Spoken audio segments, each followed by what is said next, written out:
Well, as every viewer of evening news bulletins knows, nothing confirms a person's guilt more than footage of stern-faced, heavily armed law enforcement officers emerging from his house carrying boxes of documents. It's a set dramatic piece that the officers and their political enablers know requires little elaboration. They've seized the documents.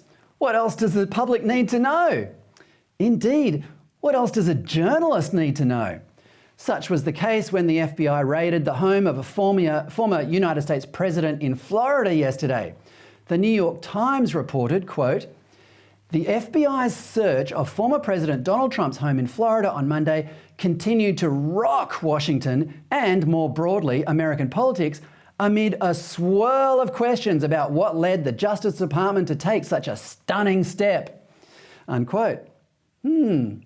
A swirl of questions, you say?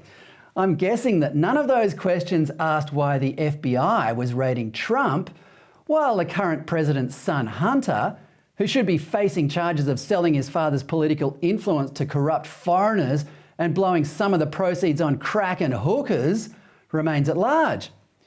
Or why wasn't the FBI pursuing the pedophile clients of Jeffrey Epstein's sex ring, many of who have intimate connections to the Democrat Party and other branches of the untouchable elite?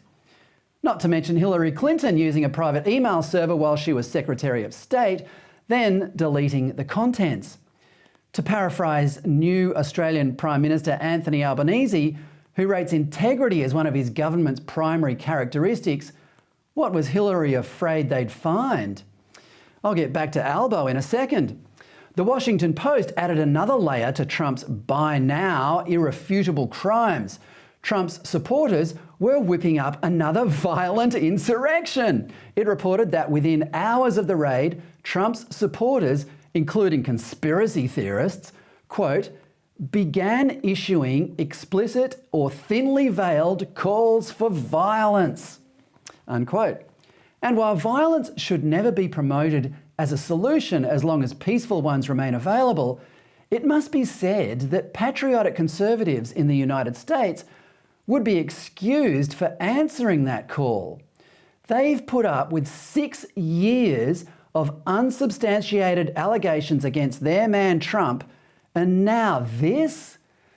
Not that they will perform an insurrection, or if they do, it will not be anywhere near what Black Lives Matter and Antifa did with impunity and even encouragement from the likes of the Washington Post throughout 2020, killing dozens of people and causing billions of dollars of damage.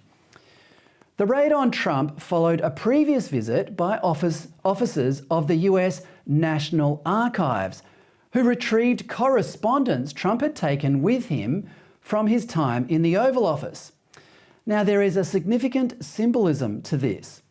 The president cannot take with him letters he wrote to other people while he was president because those letters belong not to him, but to the state.